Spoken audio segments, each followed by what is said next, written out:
오늘 말씀 같이 읽고 또 말씀 읽고 들어보죠. 예레미야 29장 4절부터 14절이에요. 예레미야 29장 4절부터 14절이에요.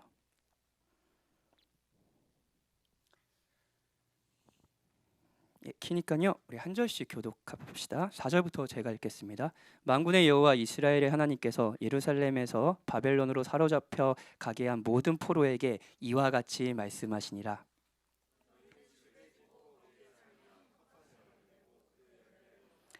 아내를 맞아요 자녀를 낳으며 너희 아들이 아내를 맞아요 너희 딸이 남편을 맞아 그들로 자녀를 낳게 하여 너희가 거기에서 번성하고 줄어들지 아니하게 하라.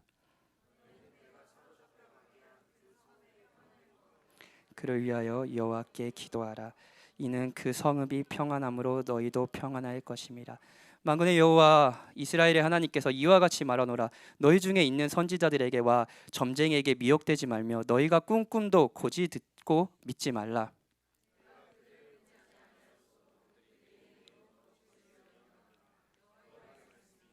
여호와께서 이와 같이 말씀하시니라. 바벨론에서 70년이 차면 내가 너희를 돌보고 나의 선한 말을 너희에게 성취하여 너희를 이곳에서 돌아오게 하리라.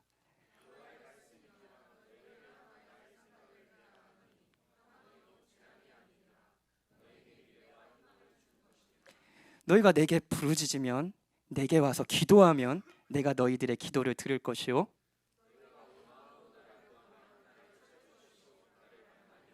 다 같이 읽겠습니다.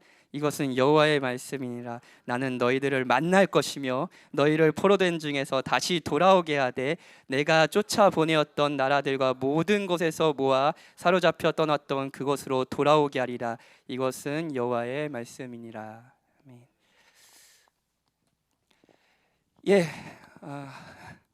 제가 아까 설교 시작하기 전에 뭐 이상한 말도 했지만 이렇게 잘 지내셨어요? 이렇게 물었잖아요. 뭐 항상 묻는 질문이죠. 또 그냥 별 의미 없게 들으시죠, 여러분도. 예.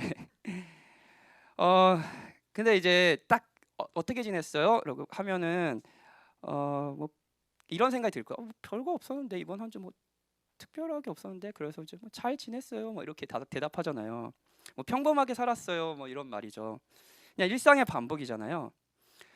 오늘은요, 이 신앙인이 이 평범하게 반복되잖아요. 대부분 이제 이번 한 주 여러분의 삶이 특별하지 않았을 거고 그냥 평범하게 여러분에게 허락하신 자리에서 여러분의 삶을 살았을 겁니다. 그렇죠?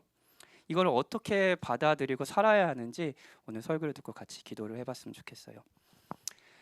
요즘에도 아마 초등생 부모님이 여기 계시니까 아실 것 같은데 요즘에도 아마 하는 것 같아요. 하는 것 같더라고요. 아이들이 이제 하는 것 같은데 그 방학 때 꼭 일기를 써오라 그랬잖아요. 일기를 써. 근데 그게 제가 진짜 이제 게으른 사람이어서 그걸 일기를 잘 안 썼어요. 그리고 막 밀려서 쓰고 막 30일 밀려서 쓰고 막 거짓말로 쓰고 막 날씨 한 7일 동안 맑음하다가 하루 정도는 비 온 걸 해줘야 될 것 같은데면서 비 온 걸 다 저랑 같았군요. 근데 이제 글을 잘 못 써서 어렸을 때 일기를 이렇게 쓴 거예요. 8시에 일어났다. 오전에는 친구들과 운동장에 가서 축구를 했다. 우리가 2대0으로 이겼다. 저녁에는 엄마가 내가 좋아하는 닭볶음탕을 해주셨다. 참 맛있었다. 오늘도 즐거운 하루였다. 자, 저랑 비슷하게 일기 쓰신 분 마음으로 손을 들어보세요. 예. 근데 이제 선생님이 진짜 좋은 선생님이었어요. 근데 좋은 선생님이 뭐라고 이제 코멘트를 이렇게 밑에 이렇게 예쁜 글씨로 달아주시더라고요. 뭐라고 달았냐면 현진아, 선생님에게 너의 하루를 보고하는 것이 아니야. 이건 업무 일지가 아니란다. 뭐 이런 말은 안 했지만 예. 하루 중에 다 쓸 필요 없이 특별한 일상 하나를 정하고 어떤 일이 있었고 어떤 기분이었는지 적는 것이 일기야. 이렇게 쓰렴. 뭐 이렇게 좋은 말로 해주셨어요. 근데 특별한 일상, 특별한 일상, 하루 중에 특별한 일상. 저 이게 진짜 힘들더라고요. 일기를 쓰려고 하는데 그냥 8시에 일어나고 축구하고 그냥 적고 예, 그리고 맛있는 거 먹고 잤다. 뭐 이건데 거기서 특별함을 발견해야 된다. 이게 저는 초등학교 때 일기 쓸 때 제일 힘들었던 것 같아요. 그리고 여전히 이게 좀 저는 힘듭니다. 특별하지 않거든요. 일어나서 학교 가고 뭐 학원 가고 집에 와서 피광통키 아세요? 나 모르시나요? 피광통키 그 하여튼 명작 있어요. 예. 피광통키와 이어지는 축구한 슛돌이까지 이어지는 그 됐습니다. 예. 하여튼 예. 예, 그냥 이렇게 그냥 만화 보고 엄마가 주는 밥 먹고 그리고 엄마한테 돌아다니면서 밥 먹는다고 뒤지게 혼나고 막 예, 그런 하고 이제 잤다. 거기에서 특별함을 찾는 게 되게 힘들더라고요. 피광통키에 막 줄거리를 쓸 수 없잖아요, 그렇죠? 여러분의 한 주는 특별하셨습니까? 뭐 일기를 쓴다면 뭐 오늘 하루 여러분 뭐를 쓰시겠나요? 특별한 일상 하나를 정하고 여러분이 느낀 점을 쓰세요라고 하면 여러분이 적을 것이 있나요? 초등학생 박현진처럼 7시에 일어났다. 지하철은 오늘도 지옥철이고 부장은 보자마자 꼰대질, 신입은 제발 날 도와줘요라는 눈빛으로 쳐다본다. 점심은 부장이 좋아하는 제육볶음, 이후 커피 수혈, 오늘도 야근. 저녁은 여름을 위해 스킵. 예, 뭐 이런 일상이 계속 반복되는 거 아닌가요? 피곤하다, 잔다. 이런 삶이 의미가 있을까요? 여러분, 이번 한 주 삶이 한 주에 그 삶이 여러분이 의미 있게 다가오십니까? 아까 내 삶의 이유라. 왜 그 평범한 삶의 이유가 있어 보이나요? 본문은 예레미야라는 선지자가 바벨론에게 끌려간 포로들에게 주는 메시지입니다. 우리 4절에 그 포로들에게 주는 메시지라고 딱 나오죠. 하나님께서 이스라엘의 죄를 물으셨습니다. 이스라엘의 불신과 우상 숭배, 불순종에 대해 하나님께서 마땅히 하셔야 할 정당하고 의로운 반응인 심판을 하신 거예요. 이스라엘 백성은 이 심판으로 지금까지 자기의 것이라고 생각했던 게 있을 거 아니에요, 그렇죠? 이런 걸 다 잃었습니다. 진짜 다 잃었어요. 가족도 잃었고요, 사회적 지위도 잃었고요, 재산 이런 거 다 잃었습니다. 무엇보다 땅을 잃었죠. 이스라엘 백성에게 땅은 굉장히 중요했습니다. 왜냐하면요, 이것은 하나님께서 주신 땅이었거든요. 하나님의 언약의 성취였거든요. 이 땅을 잃어버린다. 이것은 더 이상 하나님이 우리의 하나님이 아니라는 것을 뜻하는 것이었습니다. 다 잃었어요. 하나님의 임재를 상징하는 성전도 곧 불타 없어질 겁니다. 정말 모든 것을 잃었습니다. 기분이 어땠을까요? 포로로 끌려왔어요. 그리고 본 적도 없고 뭐 그냥 짧은 거리도 아니에요. 엄청난 거리를 포로라는 신분으로 끌려온 거예요. 완전히 새로운 것이에요. 소망이 있었을까요? 포로로 끌려온 이 낯선 땅에서 그들은 어떤 생각을 하며 살아야 했을까요? 특별한 상황이잖아요, 그렇죠? 다 잃어버린 삶의 이유를 도대체 어디서 찾아야 되는 건가요? 특별한 상황인 만큼 뭐 특별한 행동, 용기가 필요한 건 아닐까요? 바벨론에 뭐 대항하는 거예요.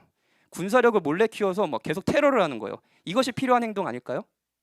그런데 하나님은 예레미야를 통해서 아주 뜻밖의 말씀을 하십니다. 뭐냐면요, 평범한 삶을 살라는 거예요. 5절부터 7절이에요. 너희는 집을 짓고 거기에 살며 텃밭을 만들고 그 열매를 먹으라. 아내를 맞이하여 자녀를 낳으며 너희 아들이 아내를 맞이하여 너희 딸이 남편을 맞아 그들로 자녀를 낳게 하여 너희가 거기에서 번성하고 줄어들지 아니하게 하라. 너희는 내가 사로잡혀가게 한 그 성읍의 평안을 구하고 그를 위하여 여호와께 기도하라. 이는 그 성읍이 평안함으로 너희도 평안할 것입니다. 여러분, 나라가 망해버렸어요. 포로의 신분으로 끌려왔어요. 독립운동이 필요한 거 아닌가요? 뭐 느부갓네살 암살 조직단을 뭐 조직해가지고 기회를 노려야 되는 거 아닌가요? 특별한 사람이 되어야 하고 이 특별한 상황에서 특별한 용기로 특별한 행동을 해야 되는 거 아닌가요? 그리고 이 특별한 몇 명의 사람들을 사용해서 하나님이 구원을 하시는 것은 아닐까요? 그런데 하나님께서 명령하신 삶은 그런 게 아니라 이런 거예요. 평범하게 살아라. 집을 짓고요, 일을 하고요, 먹고요, 결혼을 하고요, 아이를 낳고요, 가정을 돌보고요, 내게 주신 위의 권위, 그 나라의 느부갓네살을 비롯한 위정자들, 그들에게 순종하고요, 그들의 평안을 구하래요. 일상을 살아라입니다. 여러분, 바벨론 사람들도 그렇게 살았을 거예요. 이거 특별한 거 아니잖아요. 바벨론 사람들 뭐 다르게 살았겠어요? 그 사람들도 집 짓고 결혼하고 아기 낳고 일하고 살았을 거 아니에요. 근데 그렇게 살려요. 꼭 기독교 신앙이 있다고 해서 이렇게 사는 것이 아니라 다 그렇게 사는 삶, 하나님께서 특별한 것을 말씀하지 않으셨습니다. 물론 그럴 때가 있죠. 용기를 내서 특별한 행동을 해야 될 때가 있습니다. 뭐 저희 모두요, 그렇죠? 그런데 대개는 하나님께서는 특별한 것을 말씀하시지 않는 거예요. 평범하게 일상을 사는 거예요. 공부하고 일하고 내 앞에 있는 사람들을 사랑하고, 이게 하나님께서 하신 명령이었습니다. 우리의 상황으로 한번 해볼까요? 이 포로의 상황과 우리의 상황을 대입해서 생각해 볼까요? 물론 우리는 포로의 상황은 아니죠, 그렇죠? 예. 그런데 뭐 그렇다고 크게 다르지 않습니다. 바벨론 땅에서 사는 포로들이 이제 가장 마음에 해결해야 될 감정은 불안이었을 거 아니에요, 그렇죠? 자기의 모든 것을 잃었으니까, 그러니까 자기가 안전하지 않다라는 생각을 했을 거 아니에요. 여러분, 이번 한 주 여러분도 그 생각을 하지 않으셨습니까? 난 안전하지 않다, 내 미래가 불안하다라는 생각하지 않았나요? 그러면 그런 면에서 여러분과 저는 한편으로 이 세상의 포로죠. 그리고 불안한 미래를 위해서 뭔가 특별한 것이 필요하다고 여러분도 생각할 수 있습니다. 저도 생각할 수 있고요. 로또가 되든지, 아니면 주식이 대박이 나든지, 회사에서 하는 일이 잘 돼서 진급을 빨리 하든지, 특별한 일이요. 특별하죠? 엄청 특별하죠. 아니면 오늘 금요기도회가 끝나고 최근 미국 그거 아세요? 에즈베리에서 일어난 부흥, 일어나는 거예요.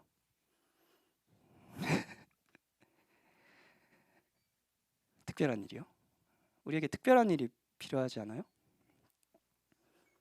그런데 평범한 일상인 거죠. 일을 하고요, 기도해 오고요, 가난하고요, 일은 여전히 힘들고요, 그리고 공부도 여전히 힘들고요. 하나님께서 이번 한 주 허락하신 삶은 특별하지 않죠. 평범합니다. 그렇죠? 근데 여러분, 저희가 사는 이 시대는 본문의 포로들과는 달리 특별함을 더 가까이에서 지켜볼 수 있는 시대라는 걸 알고 있습니까? 그래서 특별함이 더 익숙한 세대예요. 특별함이 저 멀리에 있지 않고 되게 가까이 있는 시대예요. 자, 생각해 봅시다. 관계가 한정적인 과거, 예를 들면 50년 전만 해도 관계는 동네 사람들, 뭐 계속 나와 같은 형편에, 나와 같은 상황에 사는 사람들끼리 살았습니다. 그렇죠? 다 비슷해요. 조선시대 사람들이 그 당시 그러니까 임진왜란 당시에 조선시대 사람들이 이순신을 알았겠죠, 그렇죠? 알았겠죠? 뭐 나라를 구한 장군이니까요. 그런데 저희처럼 알았을까요? 여러분이 이순신에 대해서 알고자 한다면 1시간만 들여도 조선시대에 사는 사람들에 비해 훨씬 많은 것을 알게 될 수 있습니다. 우리 그 조선시대에 사는 사람들은요, 이순신의 난중일기 읽을 수가 있어요? 그 사람이 그 상황에서 어떤 고민을 했고 어떤 고뇌에 빠졌는지 알 수 없어요. 근데 여러분, 10분만 투자하면 알 수 있습니다. 조선시대 사람들이 나도 이순신처럼 될 거야 라는 생각을 했을까요? 아니요. 뭐 신분의 이유도 있겠지만 그런 생각을 차마 못했을 겁니다. 그런데 우리는 어려서부터 그런 교육을 받습니다. 이순신이 되어라. 특별한 사람이 되라고요. 대중매체가 발달함에 따라 관계가 무한대로 늘어났습니다. 무한대로 늘어났어요. 뭐 지구 반대편인 사람들도 볼 수 있어요. 우리는 조선시대에 살았던 특별한 사람들의 업적과 성품을 다 알 수 있고요. 시대를 막 넘어서요. TV만 틀어도 나와 다르게 비범한 삶, 평범하지 않은 삶을 사는 사람들의 이야기를 계속 들을 수 있습니다. 아니, 굳이 TV에 나오는 연예인이나 정치인, 유명인이 아니더라도 우리는 평범한 우리와 같은 사람이라도 특별한 것 같은 사람들을 유튜브를 통해서 계속 일상을 쉽게 알 수 있어요. 나랑 같이 직장 생활하는데 계속 짬을 내서 해외여행을 매년마다 가는 거예요. 특별하죠? 나랑 같이 아이를 돌보는데 엄청 전문적인 교육을 하고 나와는 다르게 고가의 육아용품으로 즐겁게 육아를 하는 일상을 봅니다. 나는 진짜 육아가 너무 그냥 고통인데 너무 행복해 보이는 거예요. 유튜브를 보면요. 평범한 설교자예요, 저는요. 근데 저는 PC에 앉아서 하루 종일 특별한 설교를 계속 들을 수 있습니다. 전 세대보다, 어떤 세대보다 훨씬 탁월함과 특별함을 가까이에서 볼 수 있는 시대에 우리는 살고 있어요. 그렇죠? 그리고 그 시대에 평범하게 사는 것은 쉬운 일은 아닙니다, 여러분. 뭔가 잘못된 것 같거든요. 이렇게 살아도 되나? 내가 직장생활, 내가 20대 이런 직장생활을 해도 되나? 난 삶을 낭비하고 있는 건 아닌가? 나의 청춘을 낭비하는 거 아닌가? 여러분, 평범한 게 무섭지 않으세요? 저는 가끔 그렇습니다. 평범한 게 무서워요. 이렇게 살아도 되나? 그런데 조금 더 생각해 볼게요. 조금 더 생각해 보면 모두가 평범하다는 걸 알 수 있어요. 예를 들어 볼게요. 어떤 사람이 지방에서 산다고 해봐요. 근데 지방에서 공부를 진짜 잘한 거예요. 학교에서 맨날 1등을 했어요. 특별하죠. 막 그래서 막 1등 해가지고 좋은 대학교 서울에 좋은 대학교를 갔어요. 그럼 막 그 도시에 막 플랜카드 붙여지고 막 동네 잔치가 진짜 일어나는지는 모르지만 전설 속에 있는 그 동네 잔치 막 일어나고 막 그런 거예요. 그 특별하잖아요, 그렇죠? 근데 그런데 그 좋은 그 특별한 사람이 서울의 좋은 대학교를 딱 가서 느끼는 첫 감정이 뭔지 알아요? 난 평범하다예요. 왜냐? 전국에서 난다 긴다는 애들이 다 모이거든요.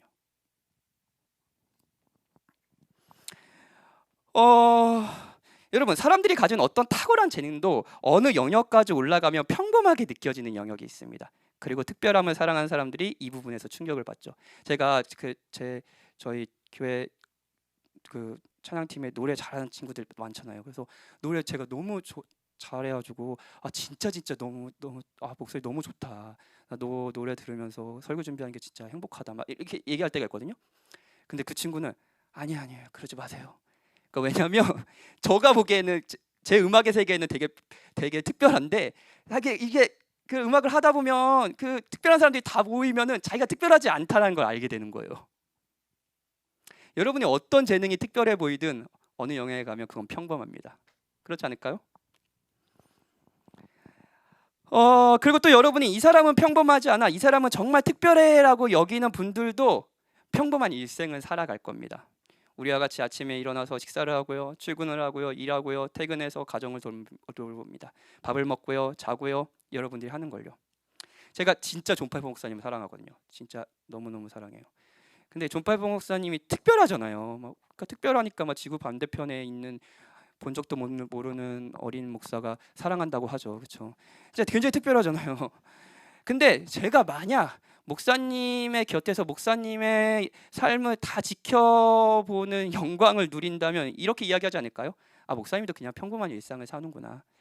목사님도 성경의 의미가 무엇인지 골똘히 고민하고 목회하면서 가정을 어떻게 잘 돌볼 수 있지 기도하고 씨름하고, 한편으로 자기가 생각했을 때 망할 것 같은 성경의 그럴 때가 있으시겠죠. 정팔보 목사님도 좌절했다가 꽤 잘한 것 같은 성경에 만족하고 이렇게 살아가지 않을까? 그렇게 일상을 살고 있다는 것을 발견하지 않을까요? 여러분, 누구나 평범한 일상을 삽니다. 여러분 중 어떤 분은 이번 주에 이런 반문을 하실지 모르겠어요. 이번 주의 경험을 통해서요. 나는 평범하지 않아요. 내가 평범한 삶을 살아가는 것을 얼마나 기대했는지 아세요? 나는 평범한 가정, 평범한 직장, 평범한 아내를 원했다고요. 그런데 나는 부정적으로 특별한 삶을 살고 있어요. 고난당하고 있다고요. 진짜 힘들어요. 난 평범함을 그렇게 당신이 그렇게 원한다고 하는 특별함을 바라지 않았어요. 그 평범함을 바랬다고요. 혹시라도 이런 생각을 하는 분이 계시다면, 여러분 언제든지 여러분과 같이 이야기하고 싶고, 한편으로 그 문제에 대해서 깊이 있게 위로해드리고 싶습니다. 그런데 여러분, 그렇다고 해서 여러분이 특별한 삶을 사는 건 아닙니다. 정도와 방법, 시간은 따르지만요, 모든 인간은요, 여러분이 그러듯 누구나 자기가 가진 것이 부족하다 느끼고요, 그래서 자기가 덜 가지고 있다고 생각합니다. 정도의 방법, 시간의 차이만 있을 뿐 여러분이 그렇듯 모든 사람은 사랑하는 것을 잃습니다. 영원히 함께할 것 같은, 영원히 내 것이라고 생각하는 그것을 잃는 경험은요, 고난받는 사람들만 겪는 건 아닙니다. 여러분만 겪는 건 아니에요. 본문 속의 포로들도 그랬죠. 모든 인간이 바로 이 경험을 할 거예요. 고난도 특별한 건 아닙니다, 여러분. 모두가 겪는 평범한 일상인 거죠. 여러분, 인스타그램에는 특별한 사람, 특별한 곳, 특별한 음식이 넘쳐나죠. 그렇죠? 이런 음식을 먹으러 다니네 우리 교인들이 막 이런 게 되게 많아요. 나 좀 데려가지 막 이런 데 많아요. 근데 그거 아십니까? 인스타그램에는 절망이 없습니다. 거기에 있는 사람도 우리처럼 어느 부분은 즐겁고 어느 부분은 절망이 있죠. 그리고 인스타그램에는 그 절망이 보이지 않게 그들이 특별해 보이는 거죠. 그렇다고 그 사람들이 특별한 건 아니에요. 모두가 한편으로 평범하지만 특별함을 더 가까이 볼 수 있는 시대이기 때문에 우리는 한편으로 힘듭니다. 평범하게 사는 게요. 평범함이 무시되는 사회에서 평범하게 사는 것은 한편으로 용기가 필요한 거예요. 매일 일을 하고요, 가정을 돌보고요, 사람을 만나고요, 기도에 가고요, 예배를 하고요. 뭐 이걸 이 문서를 써서 도대체 뭘 하려고 하는지 모르는 그 문서를 계속 쓰고요. 이 일상을 살아가는데요, 용기가 필요한 거예요. 젊은 날을 아프리카 빈민들을 돌보며 살았던 T.C. 해리슨 워렌이라는 사회사업가가 있습니다. 그러니까 아프리카 빈민들을 돕는 삶, 굉장히 특별한 삶이죠. 그렇게 살던 사람이 결혼을 해서 진짜 평범하게 사는 거예요. 그러면서 이런 이야기를 합니다. 이거 되게 공감됐거든요. 한번 들어보세요. 30살이 조금 넘은 지금 나는 두 아이와 함께 비교적 평범한 삶을 살고 있다. 젖먹이와 갓 2살이 된 아기를 돌보면서 하루 종일 집안에서 지내는 것이 전쟁으로 폐허가 된 아프리카 마을에 있는 것보다 훨씬 더 두렵고 힘들다는 사실을 조금씩 깨닫고 있는 중이다. 지금 나에게는 평범한 것, 곧 날마다 반복되는 일상을 견딜 용기가 필요하다. 나로서는 집안 사람들의 말을 잘 듣는 것보다 고아를 돌보는 것이 훨씬 더 재미있는 일이다. 평범한 수요일 아침에 남편을 친절하게 대하는 일이나 내키지 않는 기분으로 어머니께 전화를 거는 일보다는 옷가지를 기부하고 활동적인 기독교 단체를 찾는 것이 훨씬 더 쉬운 일이다. 위대한 사회사업가뿐 아니라 소설가인 로디 드레허라는 분도 있는데요. 이런 이야기를 하세요. 나의 문제는 일상의 삶이다. 전쟁이 일어났을 때나 허리케인이 불어닥쳤을 때, 파리에서 한 달을 지내야 할 때나, 지지하는 정당의 후보가 선거에서 승리했을 때나, 복권에 당첨되었을 때나, 진정으로 가지고 싶었던 물건을 구입했을 때 어떻게 할지를 생각하기란 그다지 어렵지 않다. 그보다는 오늘 하루를 절망하지 않고 살아갈 방법을 찾는 것이 훨씬 더 어렵다. 공감하시나요? 마이클 로튼, 제가 좋아하는 신학가인데, 마이클 로튼은 오디너리라는 이 평범한 인간에 관련된 책이에요. 이 자신의 책에서 위의 사례를 소개하면서요, 자신의 이야기를 해요. 이분의 이야기도 들어보세요. 나는 이들의 감정을 10분 이해한다. 나도 실패보다는 지루한 것이 훨씬 더 두렵다.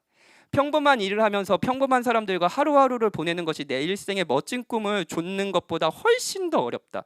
우리는 다른 사람들, 특히 우리와 가장 가까운 사람들을 우리를 거두는 조연으로 만들려고 한다. 가난한 자들이 우리가 추구하는 인생의 목표를 위한 도구가 될 수 있고, 사회주의자들과 싸우는 일이 지루한 우리의 삶을 활력을 불어넣을 수도 있다. 세계를 변화시킨다는 명분을 내세워 하나님이 우리를 두신 일상에서 그분을 영화롭게 하고 즐겁게 하며 다른 사람의 삶을 풍요롭게 하는 일을 회피할 수도 있다.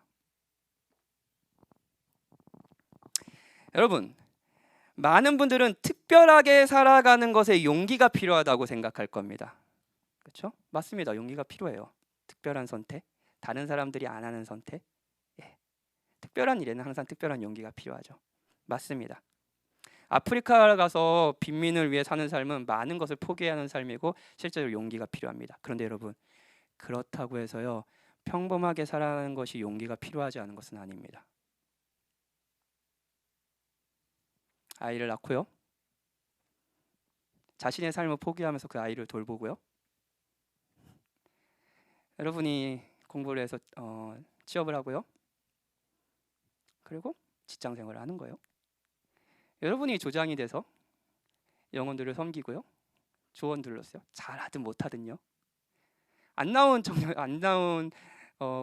조언들에게 전화를 하고요, 그 조언은 꼭 전화를 안 받잖아요, 그렇죠? 그래도 또 하고요. 용기가 필요합니다. 위에 말한 대로 어떤 사람들에게 자선 사업을 하는 것보다 아이를 돌보는 일상을 살아가는 것이 덜 가치 있게 느껴질 것이고 의미가 없다는 생각이 들 겁니다. 그런 면에서 평범한 일을 하면서 평범한 사람들과 하루하루를 보내는 것이 내 인생의 멋진 꿈을 좇는 것보다 훨씬 더 어렵고 용기가 필요한 일입니다. 평범하게 사는 거요. 왜냐면요, 이 시대는 진짜 이 평범한 삶을 무시하거든요. 너의 자유, 너의 특별함을 누려라. 여러분은 이 메시지에 속고 있지 않습니까? 모두 다 평범한데요. 그리고 우리에겐 평범한 삶을 살아가는데 용기가 필요해요. 그건 본문의 포로들도 마찬가지였습니다. 포로의 신분에서 평범하게 살아가는 것은 진짜 용기가 필요하지 않겠어요? 이렇게 살아가는 것이 뭐가 있어요? 그 포로로 끌려왔는데 그냥 죽어버리지 라는 생각 들지 않았을까요? 여기서 애 낳고 여기서 살아가는 게 도대체 무슨 의미예요? 그렇죠? 근데 계속 살아가는 거예요. 여러분, 세상 사람들이 평범하게 살아가는 동기는요, 그냥 포기일 수 있습니다. 원래 3일 그런 거야. 야, 특별한 거 없어. 그냥 평범하게 살아. 그런데 우리가 일상을 살아가는 동기는요, 포기가 아니에요. 용기예요. 포로들은요, 하나님께서 이들에게 용기를 내어 평범한 삶을 살아가도록 소망을 주셨기 때문에 평범하게 살아갈 수 있었습니다. 그 삶에 의미를 부여하셨기 때문에요. 하나님이요. 그 평범하게 사는 삶이 의미가 없는 삶이 아니라고 말씀하신 하나님이 계셨기 때문에 그들은 평범한 삶을 용기를 내어서 살아갈 수 있었던 거예요. 10절 14절이에요. 여호와께서 이와 같이 말씀하시니라. 바벨론에서 70년이 차면 내가 너희를 돌보고 나의 선한 말을 너희에게 성취하여 너희를 이곳에서 돌아오게 하리라. 그렇게 바라던 그거요. 그냥 평범하게 사는데요. 이것은 여호와의 말씀이라. 나는 너희들을 만날 것이며 너희를 포로된 곳에서 다시 돌아오게 해야 돼. 내가 쫓아보내었던 나라들과 모든 것에서 모아 사로잡혀 떠났던 그곳에 돌아오게 하리라. 이것은 여호와의 말씀이니라. 포로들은 일상을 살아가는데 자포자기한 심정으로 모든 것이 끝났다고 하면서 생각하며 평범하게 살 수 있었을 겁니다. 그렇죠? 어쩌면 우리가 그렇게 사는 것처럼요. 하나님께서 원하시는 건 그런 것이 아니었습니다. 그들에게 소망이 있었어요. 뭐죠? 하나님께서 이 민족을 구원해 주신다는 거예요. 모든 것을 잃은 현실에서 하나님께서 다시 이들을 건져 주시겠다는 거예요. 이들이 집을 짓고 일을 하고 자녀를 낳고 가정을 돌보는 것은 모두 의미 있는 일이었습니다. 영광스러운 미래가 있으니까요. 그들은 살아야 했습니다. 바벨론에서도요. 물론 그 평범한 삶이 힘들었을 겁니다. 용기가 필요했겠죠. 하지만 그들에게 소망이 있었습니다. 하나님이 나와 이 민족을 구원해 주실 것이라는 소망이요. 그리고 여러분, 너무 감사하게 단순한 소망, 그러니까 70년만 기다려 이렇게만 말씀하신 게 아니에요.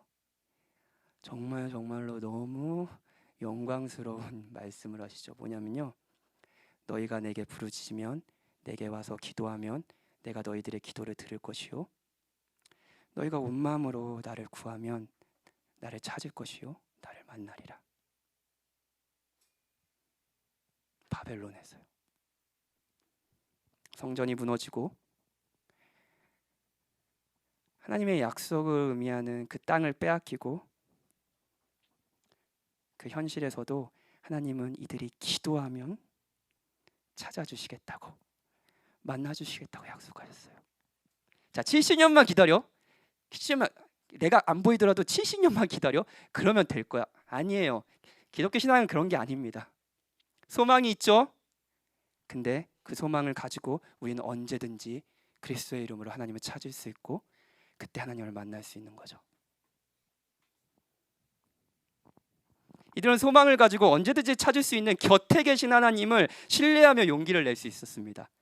아기를 낳으면서도요, 집을 짓고 일을 하면서도요, 이 용기를 가지고 포로들은 집을 짓고 일을 하고 밥을 먹고 가정을 돌보고 아이를 낳고 바벨론을 위해 기도할 수도 있었습니다.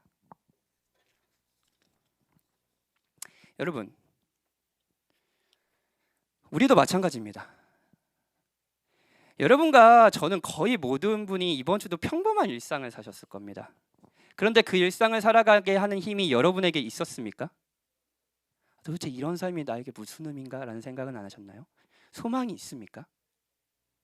그런 생각 하지 않으세요? 요즘에 청년들하고 신방하면 그런 얘기, 이직을 고민하는 청년들이 거의 대부분 이렇게 하더라고요. 자기 위에 40대 뭐 부장이나 있잖아요. 근데 자기가 지금 30대 초반이에요. 근데 10년 동안 이 직장을 다니면 저렇게 될 거라는 게 너무 뻔히 보이는 거예요. 그러니까 빨리 탈출해야 되겠다라는 생각을 한다고 하더라고요. 소망이 있나요?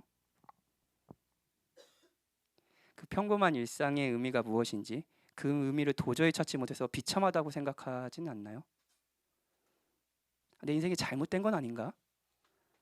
아니면 여러분, 그런 거 생각하지 말고 그냥 일상 버티자, 그냥 사는 거지 뭐 하면서 자포자기한 심정으로 뭐 의미는 뭐 기독교인 뭐 이런 그냥 살자 하면서 사시진 않았나요? 여러분, 여러분에게 포로들과 마찬가지로 평범한 일상을 살아가게 하는 용기가 필요하지 않나요? 그리고 하나님께서 여러분에게 용기를 낼 수 있는 이유를 주셨어요. 포로들은 아직 이루어지지 않는 70년 뒤의 구원이라는 약속을, 하나님께서 주신 약속을 바라보며 소망하고 용기를 낼 수 있었죠. 그렇죠? 이루어지지 않은 70년 뒤의 일이요. 그런데 여러분, 우리는 이미 이루어진 2000년 전에 이루신 구원을 바라보며 용기를 낼 수 있습니다. 그리스도가 우리가 일상을 살아가게 하는 용기예요. 들어보세요. 그리스도의 삶을 살펴볼까요? 사랑하는 여러분, 하나님이신 그리스도가 우리와 같은 인간이 되셔서 사셨던 삶이 어떤 삶인지 아세요? 한편으로는 평범했습니다. 평범했어요. 그리스도는 목수의 아들로 태어났어요. 목수 대단한 거 아닙니다. 목수는 진짜 평범한, 그것도 막 이렇게 사회 고위층이 아니라 그냥 이거 어떤 신학자는 이 단어를, 목수라는 단어를 그냥 아주 하찮은, 그때 사회적 신분이 하찮은 노동자 정도, 일용직 일꾼 뭐 이 정도로 번역하시는 분도 계시더라고요. 목수를 사셨어요. 세상을 말씀으로 만드시는 분이요, 톱질을 하고요, 못질을 하며 의자를 만들었습니다. 평범하죠? 그분도 하루의 일과를 힘겹게 마치고 가족들과 함께 식사를 했을 겁니다. 특별한 것을 드시지 않았어요. 빵과 포도주를 드셨겠죠. 뭐 유월절이 되면 다른 유대인과 같이 성전이 있는 예루살렘으로 가셨습니다. 물론 그분이 그리스도로서 특별한 사역을 시작했을 때 특별한 일이 일어난 건 사실이에요. 뭐 기적도 일어나고요, 병고침도 있었죠. 그런데 여러분, 사람들의 반응은 특별하지 않았습니다. 지금 여기서처럼요. 그리스도가 가르칠 때 누군가는 따랐고요, 누군가는 적대하며 저기를 품었습니다. 그리스도도 시간을 내어, 여러분이 오늘 시간을 내어 기도를 찾은 것처럼 그리스도 시간을 내어 한적한 곳을 찾아서 기도하셨습니다. 머리 누우실 곳이 없어서 잘 곳을 찾으셔야 했습니다. 그리스도가 우리와 같은 인간이 되셔서 사셨던 삶은 한편으로는 우리와 다르지 않은 아주 평범한 삶이었습니다. 사랑하는 여러분, 이 평범한 삶의 끝도 한편으로는 평범했다는 걸 아나요? 끝이요? 평범했어요. 우리가 다 죽듯이 그리스도 죽었죠. 평범하죠? 그런데 그 평범한 죽음의 의미는 평범하진 않습니다, 여러분. 특별하죠. 우리 모두는 우리의 죄의 결과로 죽음이란 심판을 당할 수밖에 없지만 오직 그분만이 자신의 죄의 결과 때문에 죽음을 당한 것이 아닙니다. 우리의 심판을 그리스도께서 대신 당하신 것이죠. 포로들이 70년이 지나면 포로의 신분이 끝나고 다시 고향의 땅으로 돌아갈 것을 믿으며 평범한 일상을 살 수 있었듯이 우리 역시 그리스도께서 행하신 이 특별한 일로 인해 우리가 하나님의 백성이 되었고 영원히 하나님의 백성이 될 것이라는 소망 가운데 계속 그 하나님이 우리에게 허락해 주신 일상을 성실하게 살아가는 거예요. 우리가 평범한 일상을 살더라도 특별한 우리의 그리스도로 인해 우리의 삶은 망하지 않고 안전하니까요. 특별한 분은 오직 한 분, 그리스도면 되니까요. 내가 특별하지 않더라도요. 그분이 특별하심으로 우리를 특별하게 해주시니까요. 하나님 앞에 아들이라는 영원한 지위를 주시니까요. 우리로서는 얻을 수 없는 그 지위를요. 우리의 특별함으로 그 지위를 획득한 것이 아니라 그리스도의 특별함으로, 특별한 이 사역으로 평범한 우리는 이 지위를 은혜로 얻으니까요. 이 삶은 안식과 기쁨, 확신이 있는 삶 아닌가요? 그렇다고 해서 이 삶이 게으른 삶도 아닙니다. 평범한 삶을 용기를 가지고 살아가는 삶이죠. 저는 목사로 살 겁니다. 하나님이 그만하려 그러면 그만하겠지만 당분간은 그렇게 살 계획입니다. 특별한 목사가 되고 싶은 욕망이 악한 욕망인지 아니면 선한 열정인지 저로서도 판단이 되지 않는 경우가 많이 있어요. 그래서 힘든 마음 가운데 씨름을 하죠. 근데 그때마다 저는 특별하신 그리스도를 보며 평범한 일상을 평범한 목사로 살고 싶습니다. 그냥 설교를 하고요, 성도들을 만나고요, 말씀을 가르치고요, 내가 아는 하나님을 소개해 주는 거. 평범하죠? 모든 목사가 하는 그거요. 저는 목사로 살겠지만 여러분은 목사로 살지 않겠죠. 누군가는 회사원으로 살겠고, 누군가는 아빠로 살겠고, 저와 같이요. 누군가는 누구의 딸로 살겠고요. 성도로 살고, 학생으로 살고요. 취중생으로 살고요. 취중생은 영원하지 않습니다, 여러분. 평범해도 괜찮습니다. 특별한 분은 그리스도만으로 충분하니까요. 그리고 그분의 특별한 그 그리스도 안에서 여러분의 삶은 망하지 않으니까요. 그저 하나님께서 여러분에게 허락하신 오늘의 일상을 성실하게 살아가면 되는 거니까요. 그리고 여러분에게 소망이 있으니까요. 아까 젊었을 때 아프리카 빈민 사역을 했던 분 이야기를 조금 더 드리며 설교를 마칠게요. 그러나 내가 지금 처한 상황은 하나님이 보시기에 전혀 혁신적이지 않을 것이다. 인내심이 부족한 내가 졸음을 참고 일어나 설거지를 할 때면 겉으로만 보면 훨씬 더 힘들 것 같은 지난날의 일보다 지금 이 일이 더 힘들게 느껴지고 마음속에서 혁신이 필요하다는 갈망이 더욱 강렬하게 느껴진다. 지금 나에게 필요한 것은 일상을 대하는 용기, 곧 시끄럽게 우는 갓난아이와 씨름하고 2살 된 아이를 타이르고 성가신 이유 때문에 짜증이 나더라도 절망하지 않고 하루를 버틸 수 있는 힘이다. 작은 삶일지라도 의미가 있다는 것을 믿으려면 용기가 필요하다. 강력하거나 대담하거나 흥미로운 일을 하지 못할지라도 주님이 나를 지켜보며 사랑하시는 것으로 충분하신 것을 알려면 은혜가 필요하다. 여러분에게 필요한 용기, 은혜, 그리스도께 있습니다. 이것이 그리스도가 우리와 같은 인간이 돼서 평범한 일상을 사시면서도 특별한 사역으로 우리를 구원하신 이유죠. 우리 그리스도를 바라봅시다. 같이 찬양하고 기도합시다.